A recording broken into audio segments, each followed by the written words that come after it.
I invite everyone now in this moment just to relax. Go ahead, get any wiggles out you may have in there. And take a nice, big, deep breath, filling your lungs with oxygen. And as you release that breath, release all that no longer serves you. And if you feel so inclined, take another nice, big breath, breathing in cool, calming air, breathing out all the stress and tension you may be holding in your body. Letting go of anything that's going on just for now. Let yesterday be in the past. Let tomorrow be in the future. And just allow yourself to be here now. Universal love enfolds me. Universal wisdom inspires me. Universal spirit enlightens me. Universal power encircles me. I am one, and all is well. As we begin this inner healing process, let me invite you to relax in quiet confidence, opening yourself to the miracle-working higher power. Now symbolize the unity of your thinking and feeling nature by touching your chest with your hand, and let my words act as your own, for your own inner healing, acceptance, and receptivity. I acknowledge that there is a power, intelligence, and wisdom greater than my own. I am in the midst of it, and it is in the midst of me, sensitive and responsive to my every thought, word, action, and feeling. I now make this true for myself by saying aloud, I acknowledge. Acknowledging this higher power working through my life, I admit that I am personally responsible for solving my own problems, while being guided and assisted by something greater than myself. As I am ready to surrender the conflicts of my ego to the wisdom of this infinite presence, I simply speak these words: I surrender. Knowing that forgiveness is the key to unconditional love and the feeling of heaven, I now unconditionally forgive anyone and everyone who has ever injured me in any way, real or imagined. And I now forgive myself for all of my mistaken judgments and their resulting actions. From my deepest level of understanding, I now say, I forgive. Realizing that I continually experience the effects of my own thinking, I now choose to allow this higher power to recreate me deeply, filling my mind with thoughts that are only positive, constructive, loving, and beautiful. I call upon this divine inflow by stating aloud, I choose. I now center upon that one special idea that I'm willing to accept as real for me in this coming week. Visualizing that idea as already acted upon and brought to pass. In seeing my idea become a fact of my experience, I enjoy the happiness and peace of my thought fulfilled and gratefully speak these words: I accept. Knowing that I have an everlasting place in the midst of the power that sustains all creation, as well as the support of all those around me. I allow myself to relax in the peace of fulfillment and gratitude and say, I release. Now, in my mind's eye, I envision the presence of someone near and dear to me. This can be a friend, a family member, a teacher or mentor, someone who has touched my life in deep and loving ways. Someone who may not be physically present in the room with me this morning. I turn toward that image in my mind's eye and say, I'm grateful for the good in your life. Now I open my eyes, turn to the world around me, and joyfully speak to anyone physically present in the room or virtually on this broadcast, and share in confidence and gratitude and saying, I'm grateful for the good in your lives. But anyway, good morning. Good morning to those of you in the room. Good morning to those of you at home, at sea, wherever you may be. We're concluding a series today. You notice how I say we're concluding the series? Because we're in this together. See, we're concluding a series today that has taken us to within ourselves, has taken us to the past, has taken us to mindfulness in looking around at where we are in the present. And today, guess where we're going? Into the future.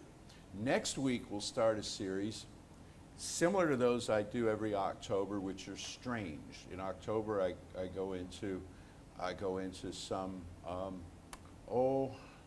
distant lands, you might say. And next week, we'll start a series drawn from the work of, and there's a long story behind this, which I won't give you on camera because it's too tiresome and it would eat up too much time, but Marion Woodman, Marion Weinstein, and Clarissa Pinkola Estes.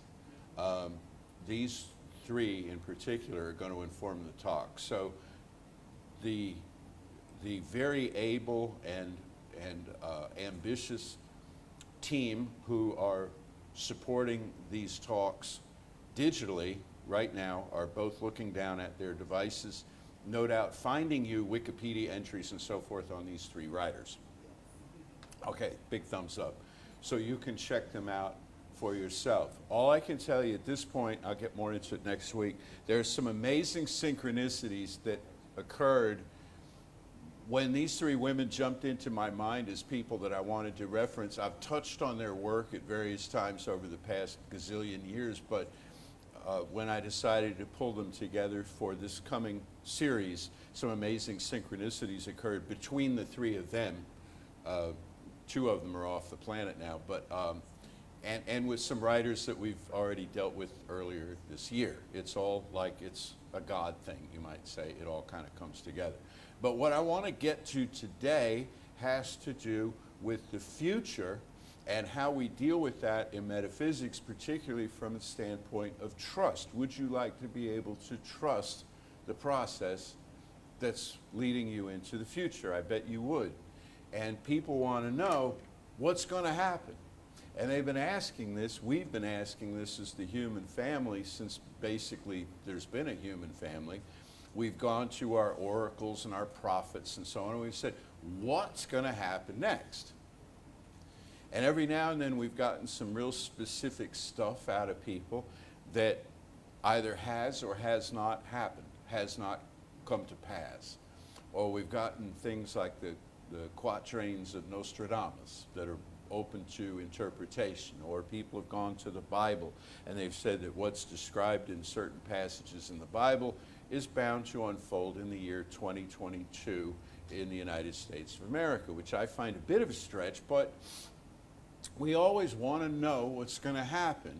We go to psychics and we ask psychics or spiritual advisors and we say what's going to happen. They size us up and they might use some kind of card system or runes or cast the I Ching, and They'll tell us in generalities, or they'll tell us in specificity what's going to occur. And you know what? All of that is interesting. It's fun. It can be expensive. But all of that is sublimated under personal choice. Personal choice. Your choice is supreme in your life. Nobody knows what's going to happen next. Nobody knows what's going to happen next. You know why? Because the very act of anticipating what might happen changes what's going to happen. It's organic. There's a system and there's a process at work right now that all of our thoughts and all of our feelings are feeding into. And every little nuance to that, every little twist and turn that takes place in consciousness affects the path you're on. Consider flying in an airplane, right, Ken? Consider piloting an airplane. One tiny adjustment, and you're off on a whole new trip, right? One tiny adjustment in mind, and everything changes. And then if you think about the collective culture, and we're all in this together, well, the agreements that we make as a family, as, say, a spiritual community, as a neighborhood, as an industry, as a nation, et cetera, more and more consciousnesses come into the process, come into the mix, and everyone's different idea affects the particular outcome. So we don't know exactly what's going to happen. And I get asked, because I'm, like a minister, and ministers are supposed to know these sort of things. So people, this has actually happened, people kind of take me aside because they feel like I probably don't want to share this with the whole world, So what's really going to happen here? And you know what I say? $50. $50, and I'll tell you what's, no.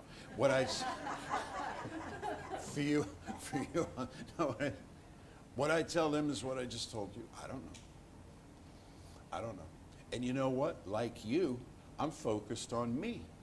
I'm focused on me. What's my day going to look like? What's my next week going to look like? All I know is what I've learned over time is that the choices that I make today affect what's going to show up next month. I am paving the road to my own destiny. I am laying down my own karma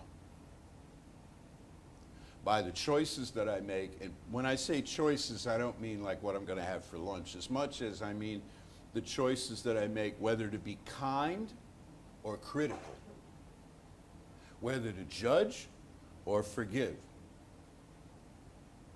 whether to have peace within my heart or something resembling vengeance.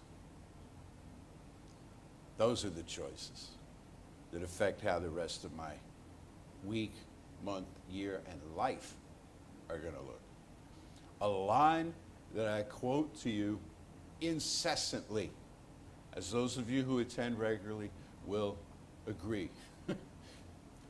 The world will persist in exhibiting before you or me or us that which we persist in affirming the world is. It has no choice but to do that because it operates by spiritual principle.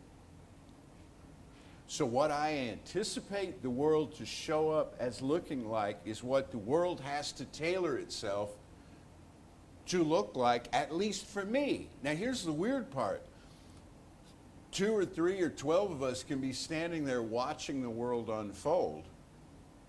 And each of us will have a separate experience of that based on the expectations that each one of us individually have. We'll all get what we're looking for, but we may not get what we want. But we will all get what we're looking for. We will all get what we expect to have happen, more or less at the level of feeling. To put it yet another way, it's like we go out there and we say, well, I pretty much expect to be disappointed, so bring it on. Pretty much expect to be disappointed. You know what? Principle will never interfere with that. By principle, I mean law, It's never going to say, you don't want to be disappointed. Here, try this, you know. Principle is not the part of spirit that says buck up and pull yourself together. And there is a part of principle that does that, or a part of spirit that does that. It's really the presence that does that, and it often does it through other sentient beings that you have in your life. But spiritual principle or spiritual law, being a law, operates obediently on what it's given. And so if we expect to be disappointed, it says, okay, here you go, here's some more disappointment. Only, you know what else it does? It doesn't give you disappointment in a linear, logical, predictable way, because you know what? That wouldn't be disappointing enough. So it gives you disappointment when you least expect it. Isn't that fun? It gives you whatever you expect, often when you least expect it. Why? Because at those moments you're not busy expecting something else. You see? You're not busy creating stuff. So in your downtime, in your relaxed moments and all, that's when spiritual principle really steps up and delivers what you had previously expected. Now, this month I've been giving you material from various women teachers in New Thought throughout the ages. This has been all of 4 weeks. You've had all of 4 women. How many are there really who've been teaching this stuff brilliantly? Probably around 216,000, but we've gotten to 4.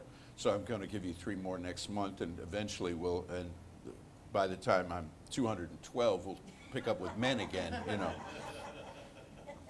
One of the great spiritual teachers who's now sadly gone, she passed in 95. She was a personal friend of mine. She was a personal friend of yours. She spoke at this center when we were still meeting upstairs back in the day. Her name was the Reverend Dr. Peggy Basset, and she was minister of our center in Huntington Beach, California. She started out she had a difficult life. She was a waitress. She was a switchboard operator. Then she got into selling real estate. Then she found Science of Mind in Los Angeles, got interested in it, and decided she wanted to be a minister, a woman minister in the 1970s. This was kind of, different. Not different within religious science, because we've had women ministers since we've had ministers, women leaders since we've had leaders. But in the world at large, you can imagine. And she took over a church in Huntington Beach that had their congregation, according to what I read back then, numbered 6 people, and she took it to 6,000. Took it to 6,000. I was there when they had the 6,000. I was there when they had John Denver doing music for them at one point, not on staff, but he was running his Common Ground events out of that place, out of their campus. They had an amazing place. Well, anyway, I knew her, and she became ill, and she came to Houston for medical care. And I used to go pick her and her husband up at the airport and take them down to the medical center. And that's really where we got to hang out. Well, why I'm telling you all of this is what she talks about in these choices, and she quotes Deepak Chopra. As a matter of fact, there's no reason to feel guilty about the choices we've made. We've made those choices out of an ignorance of who we are. We forget that we are whole, perfect, and complete. Have you ever forgotten that you're whole, perfect, and complete? Yeah. We forget this and make choices that are not very fulfilling. As Deepak Chopra said, we are where we are because we have made a premature cognitive commitment to who we are. I'll go back over that in a second. Only we can make a change in how we make choices by changing our internal definition of who we are. To do this, we must remember that we are made of the substance of God with full omniscience and omnipotence, omnipresent in our lives. Our own conditioning is in our way. We must let it go. We can no longer compromise spirit within us. Our decisions were made out of an erroneous idea of who we are, which is why we spend a lot of time here in this work looking at the choices that we made about our self-definition. On Wednesday night in our soul session, Stephen Fleming was talking about self-appreciation. It's another way of putting it. Self-esteem, self-worth, self-appreciation. Do you value yourself? Do you value yourself? You know where we look for cues for that is from the culture and from our families and stuff, and sometimes it's not there. The appreciation and the love is just not there. So where is it? God. God. Source, spirit, the essence of our being, has never judged anybody over anything. It can't. It would blow apart. It would stop being God if it judged, because it would have to step outside of itself and it would come apart at the seams, and such a thing is not only awful to consider, it's impossible. So we have issued out of this one. So this is why we do prayer and meditation, is to get back to our true spiritual nature so that we can decide to appreciate ourselves just as we are and go forward and then make new choices based on that sense of self. But let me circle back to the Deepak Chopra quote, because I heard several of you go, whoa. That's why he's Deepak Chopra, folks. I mean, he can put words together. We are where we are, all right, because we have made a premature cognitive commitment to who we are. Premature cognitive commitment. Why is it premature? Because we don't have all the information yet. We make this cognitive commitment to ourselves often in the crib. Okay? In the big wheel, in the, the sandbox, right? We make this commitment. We say, well, in a toddler-like way or infant-like way, we say to ourselves, well, based on my assessment of the situation, here's who I am and here's how I stack up with everybody else. And then we save it to our hard drive. And the hard drive doesn't object. It doesn't say, wait, you don't have all the information yet. It just takes it and runs with it. So now we're 10, 12, 15, 20, whatever, and we're still running off of that information. Until, well, I suppose in the bleakest possible sense, we run on it kind of infinitum. But most people get mad. Most people get sad, most people get mad running off of erroneous information. And they say, damn it, I'm not going to do this anymore. And they shake their fist at God, and they swear off religion, and they alienate themselves from others, and maybe estrange themselves from their families, and they do all kinds of things, and temporarily. And they're taking charge now of their own self-worth, taking charge of their own self-worth. Saying, I'm tired of the lies. There's a song, it all comes together. David Alt, who was on her music team at Huntington Beach, wrote a song, has a line in it that says, how could anyone ever tell you you were anything less than beautiful? How could anyone ever tell you you were less than whole? Okay? How could anyone fail to notice that your living is a miracle? How deeply you're connected to my soul. That just came to me. Okay? How could anyone ever tell you? How could they tell you this? You know why they told you this? Because somebody told them this. And they were carrying it, and this is a generational kind of thing. Now, this is spiritual psychology we're dealing with here. But again, to clear the decks of this requires going to the source of your own being. Not the world's opinion, not even the world's positive opinion. Because in its own way, that's kind of bogus too. See, it's all competitive and it's all comparative, and we were joking about this last week. Is Jesus the greatest spiritual teacher who ever lived? Is he in the top 5? If he's in the top 5, is he 3rd? Or it's nonsense, right? When we begin to stack all of this stuff up. Well, you're valuable compared to who? No. So positive judgments, negative judgments, they're still judgments. So you go to the source of your own being, and it reveals back to you the wholeness of who you are. Okay, having established that, now what are we going to do about going forward in the future? Well, I heard another idea this week I found useful, which is, do you like fiction? Do you read fiction? Okay, the future is fiction. The future is a fiction that you're making up in your head. We all do this. We say, well, Once upon a time, there was a person named me, and they had a series of adventures that went like this. And we start tripping off on this stuff, and we're creating an image in our mind of what the future is going to look like. And it's fiction. Oh, but we flesh it out. We write a screenplay to the fiction. We bring in characters. We give them scripts. We tell them, stand here and do this, you know. And then we move on to another chapter. About the time the first chapter starts to show up in actual form. For example, we rehearse conflict based on prior experience. You know, if somebody comes up to me and they say this and this, well, then I'm going to say this and this, and you know, we kind of bow up about it, and our bodies respond, our metabolism responds in the ways that it does to anger. And then it's time for lunch. And we put all that away, and 3 days later, we have an experience of this. And we're like, wait, I didn't deserve that. But it's the script we wrote. Now, we're always doing this. The funny thing, and funny's not the right word for it, but the funny thing is that we're willing, almost it seems by nature, to do this in a negative way, in a negative preparatory way, whereas in a positive preparatory way, it seems like a whole new thing, a whole new science. Here's what I mean by that. People will argue about affirmations. How can I, an upstanding, high-integrity person, make an affirmation of some good that's not absolutely here yet?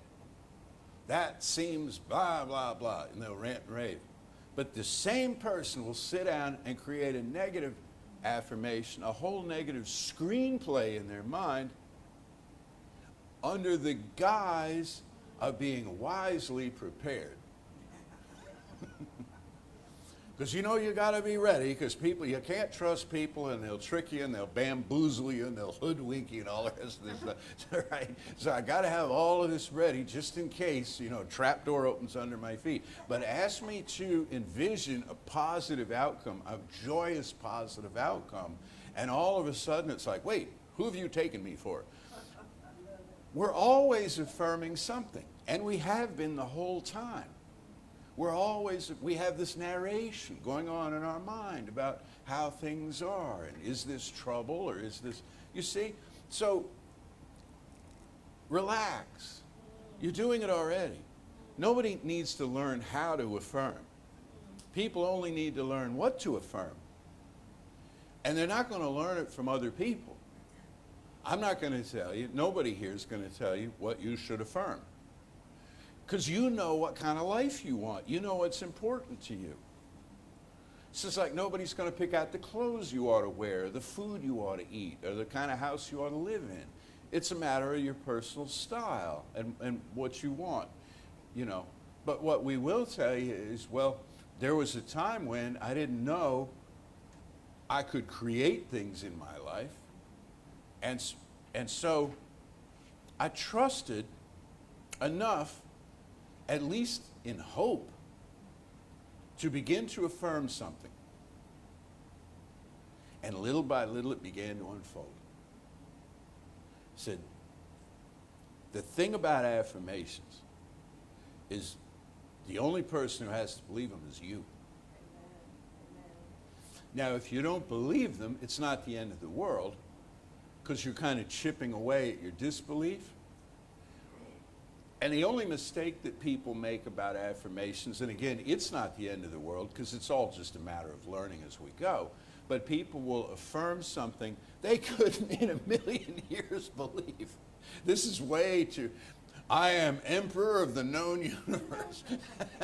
I have vast, enormous wealth, and people, you know, love me and hoist me onto their shoulders and carry me around. And it's like, I don't believe a word of this stuff.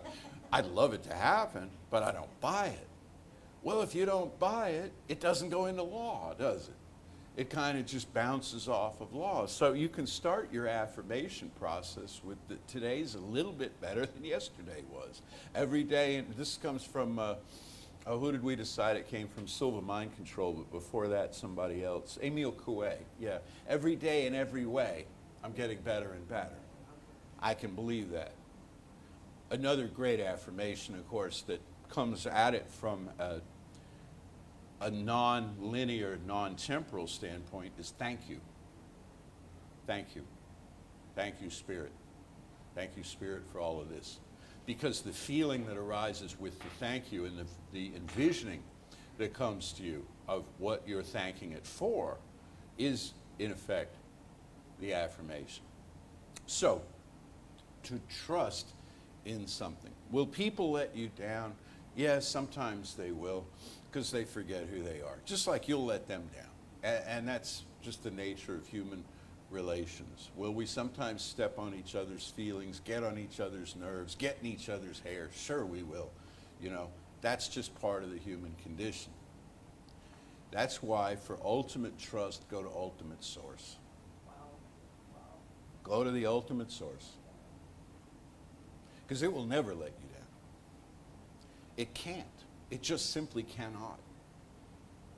It will throw you a curveball now and then, but you'll find that the curveballs are generated out of your own choice-making capability, and it's nuanced. You know, it's a little circuitous sometimes that we want what we want. It's like being, I don't know, passive-aggressive. Have you ever been passive-aggressive?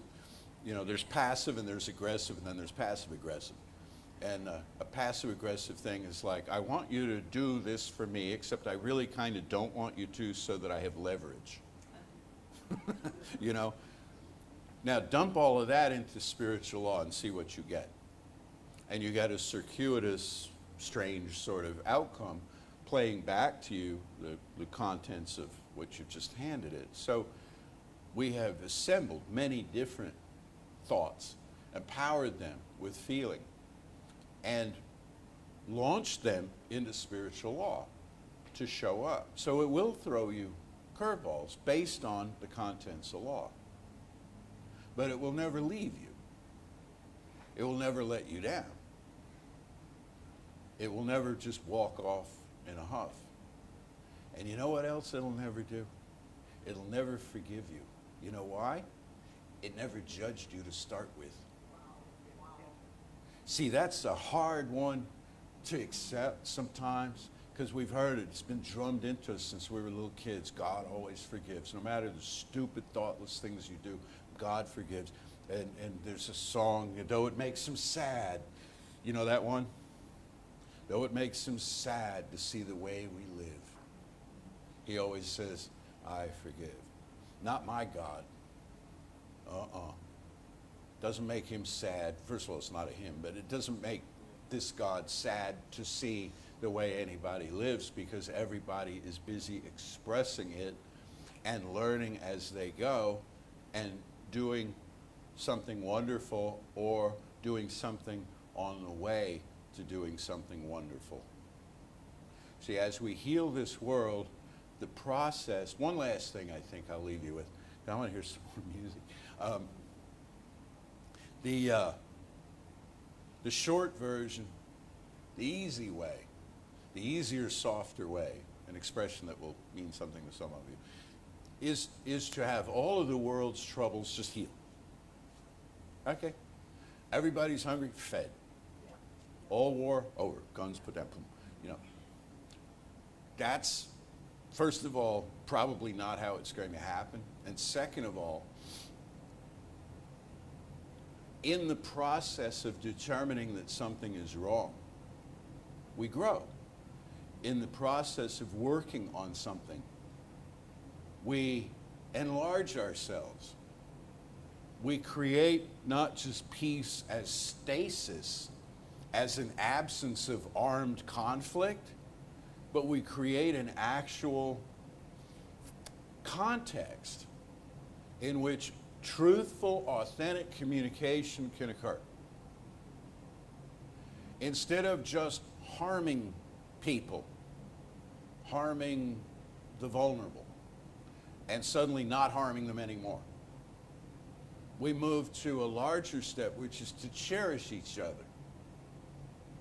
which is to really, really value the spirit in one another, which is an elaboration on a theme that we would not have if the problem just vanished.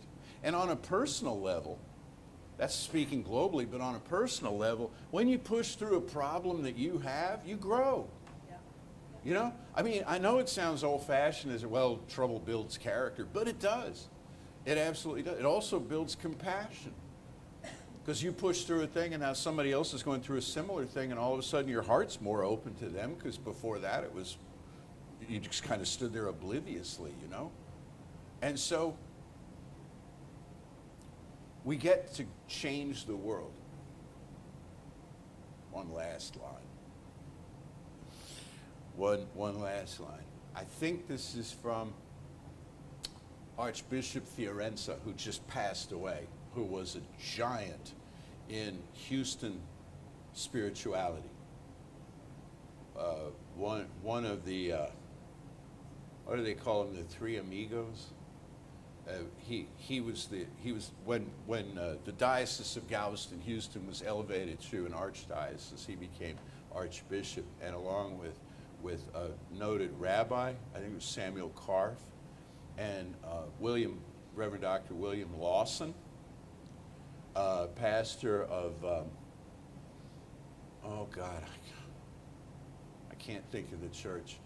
I can see the church in my mind's eye, but I can't think of the church. But anyway, these three, in terms of civil rights and human rights in this city, did just amazing things. And he just passed away this past week at like age 93, I think. Anyway, he had, look them up. They are for you. They're helping you out. Fiorenza, F-I-O-R-E-N-Z-A, Z-A, okay? He had a line I just read in the context of his obituary. It was huge.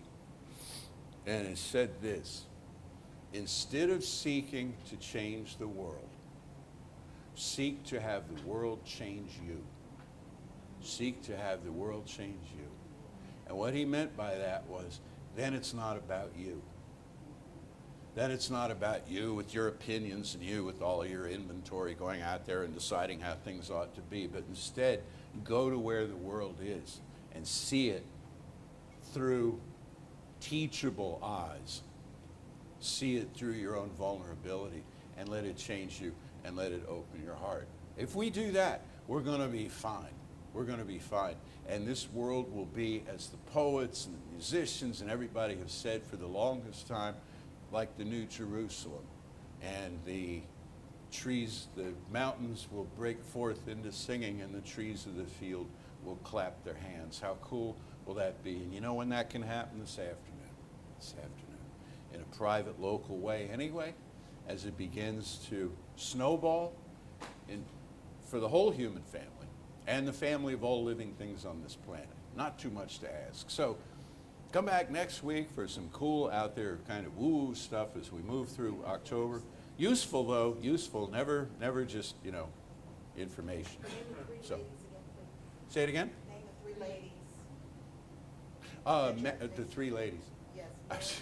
I was thinking the priest, the rabbi, and it sounds like a bad joke, doesn't it? Did you hear the one, what is it, a priest, a minister, and a rabbit walked into a bar, and the priest said, I'll have a beer, and the minister said, I'll have a club soda, and the rabbit said, I'm only here because of autocorrect.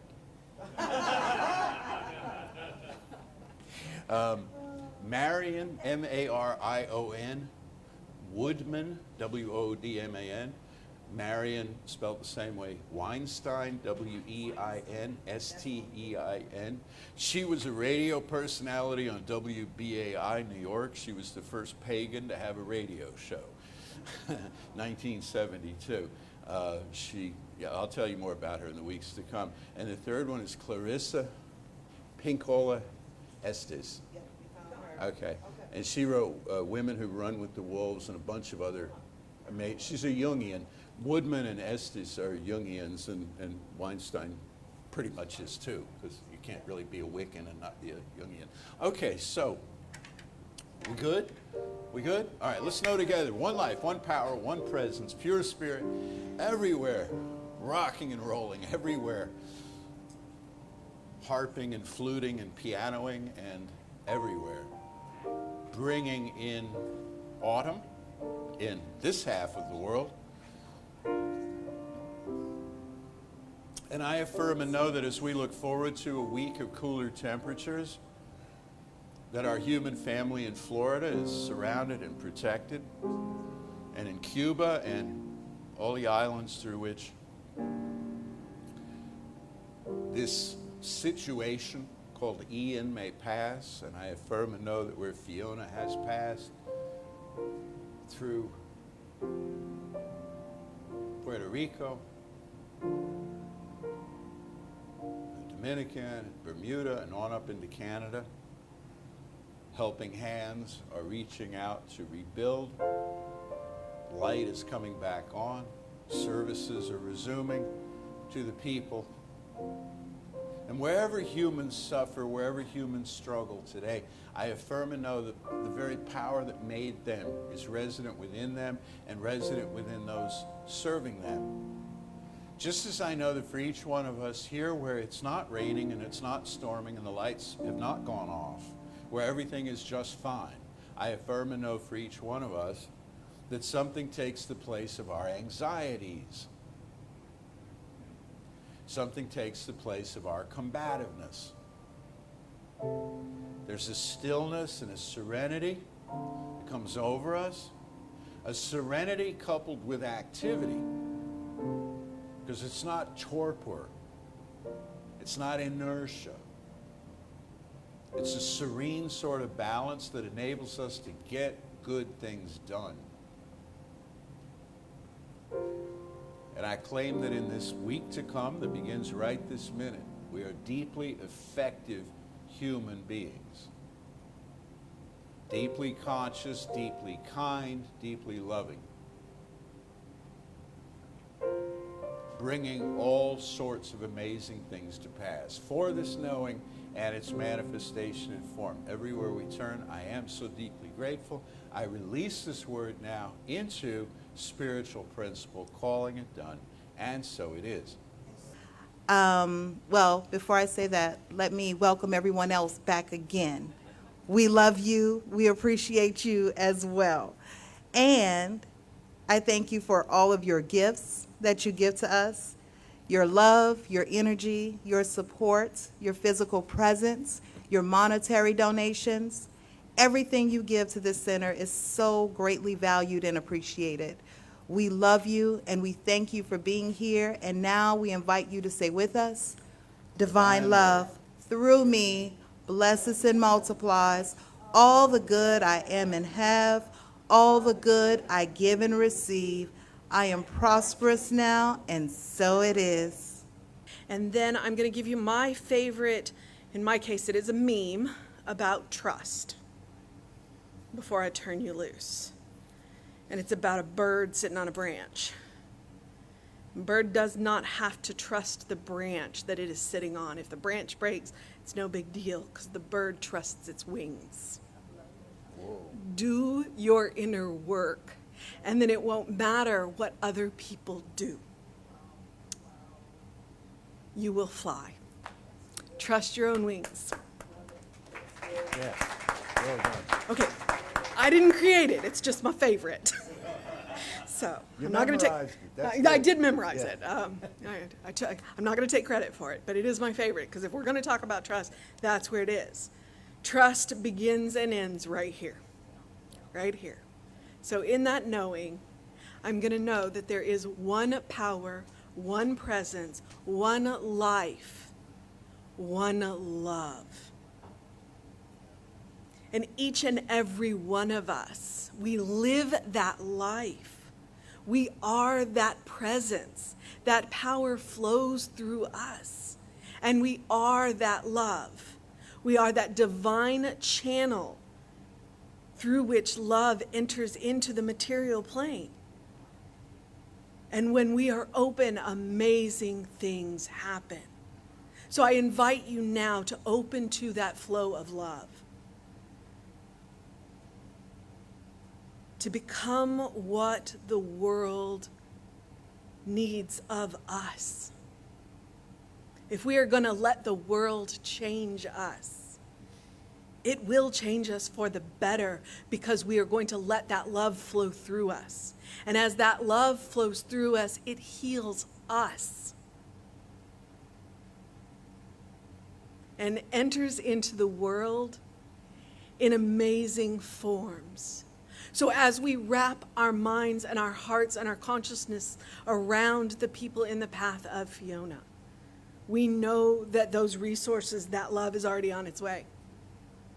That love has already arrived and will continue to arrive in amazing and wondrous ways. And for anybody else that love hasn't touched yet, we surround you in love. We surround you in presence. We surround you in spirit. We hold you until you know who you are. And I know this with all of the gratitude in my being. I am grateful for this teaching that teaches this love. I am grateful for this place that we come to feel this love. I am grateful for our senior minister, all of our ministers, our practitioners, our musicians, the technology that allows us to broadcast this to all corners of the known universe. Let's expand it all the way out to the known universe. And I'm grateful just because grateful is another word for love. And so it is. Say with me now, something wonderful is happening through me. I feel it in my body. I feel it in my mind. I feel it in everything I am. I choose it. I trust it. I use it. And I love it. So it is.